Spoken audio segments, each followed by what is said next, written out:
This week, the campaign for Vice President Kamala Harris has worked to establish her economic vision while at the same time distancing her from Bidenomics and the failures therein to address the concerns of everyday American families. But given how light, literally, on specifics the Harris campaign's policy proposals have been, the question is, can voters really expect much of a departure from Bidenomics? Well, joining me now to discuss this is Joel Griffith. He's a research fellow for financial regulations at the Heritage Foundation. Joel, welcome back to Washington Watch. Always good to have you. Thank you for having me. Always good to be on with you. Well, thanks so much. All right, look, voters have expressed their dissatisfaction with Bidenomics. We all know that. How can Kamala Harris and her campaign, how can they now separate themselves from these policies when she has served as vice president the entire time? Well, Vice President Harris can't separate herself from Bidenomics. And in fact, she continues to spout this propaganda about how wonderful our economy is. And I know we've talked about on your show many times, the fact is that we've actually been losing full-time jobs over the past year, about 1 million of them. And families have seen around a 20% increase in the cost of living over the past few years. And if you look at some of the proposals that she's rolling out this week, it would actually double down on those Biden-Harris policies and make matters even worse. She's talking about price controls now, and then, of course, talking about a massive influx of more spending into the housing sector that we know families are already struggling underneath the burden of because of the high home costs. Yeah, it really is stunning. So look, you brought up a couple of good places to start. So let's try to walk through some of these major policy proposals coming from the vice president, and I'd like to get your thoughts on them. So you mentioned this. I think we've got the first ever, at least to my knowledge, the first ever ban on so-called price gouging for groceries and food. What about that?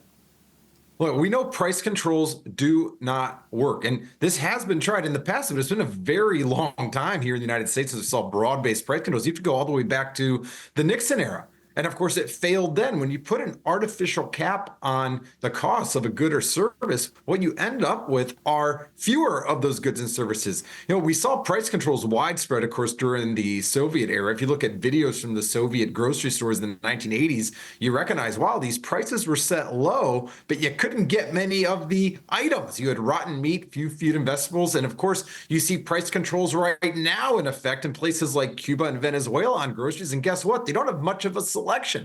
But number two, when you see her blaming, when you see Vice President Harris blaming the high cost of food on gouging, that's an outright lie.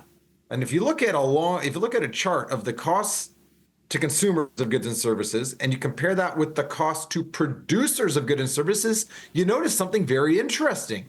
The prices that producers pay for their inputs have actually been rising even more rapidly than the prices that we pay. And what that means is that producers, including grocery stores, have actually been eating part of the rising costs of labor and items and not passing along all of that to us. If companies are being greedy right now, they're doing a very poor job of it.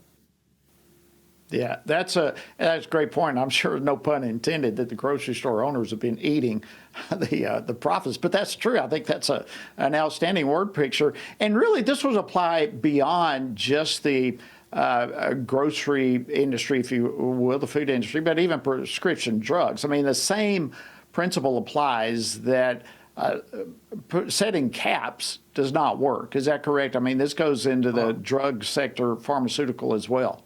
Yeah, and of course, that's big news this week because President Biden has been touting these new price caps that are going in on a number of medications that Medicare and Medicaid provide.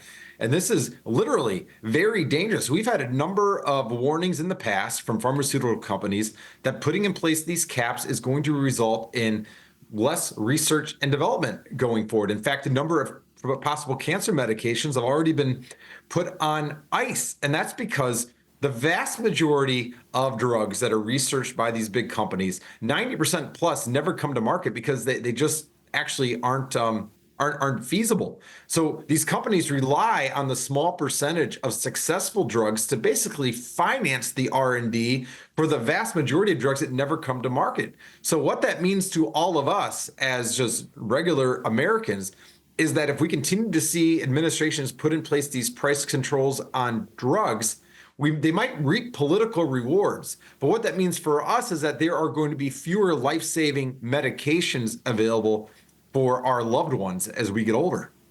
Well, that's a frightful thought right there. All right, what about this one? I think this is one that some people say, wow, this sounds great, but a $25,000 subsidy for first-time home buyers. Yeah, this is a new one that's being rolled out this week. This is another example of flawed economics.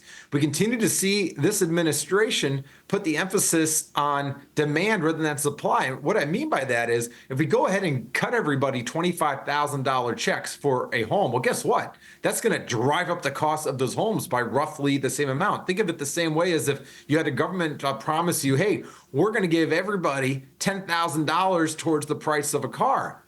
Well, that's going to result in the price of vehicles increasing. Guess what? It's going to be the lower cost ones that are going to increase the most.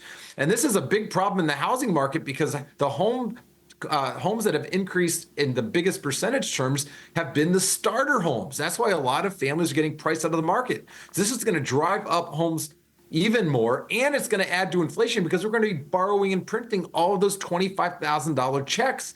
What the focus should be on is how do we increase the supply of homes? And we know how that's done because we see that being done in parts of the country that have better zoning restrictions, that don't have in place such onerous requirements on these environmental and lot sizes and everything else. That's how you produce more homes. But unfortunately, in a lot of the blue areas, especially of the country, you've in place so many restrictions on new home construction, environmental restrictions, public transit restrictions that have to be put in place in conjunction with these new homes.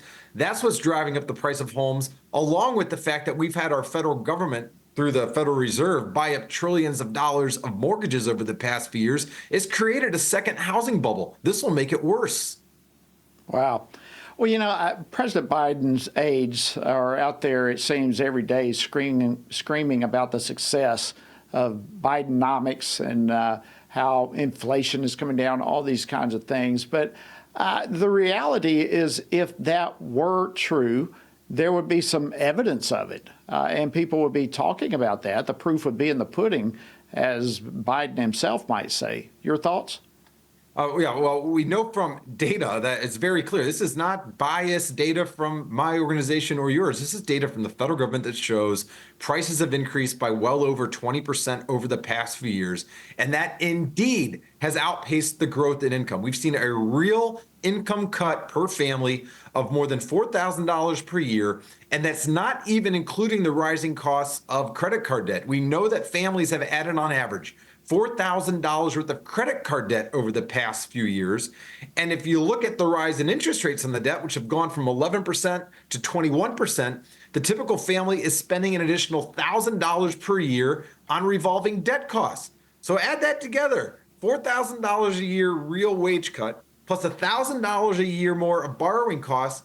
And then if you factor in the rising cost of homeownership, which actually isn't factored in really in the CPI numbers, you see most families are actually suffering from closer to a $10,000 decline in real income if you add all of that together. It's a very real problem. It's a big part of the reason why polling data shows that American families very sour on the economy at the same time that you see the Biden administration try to take these victory laps.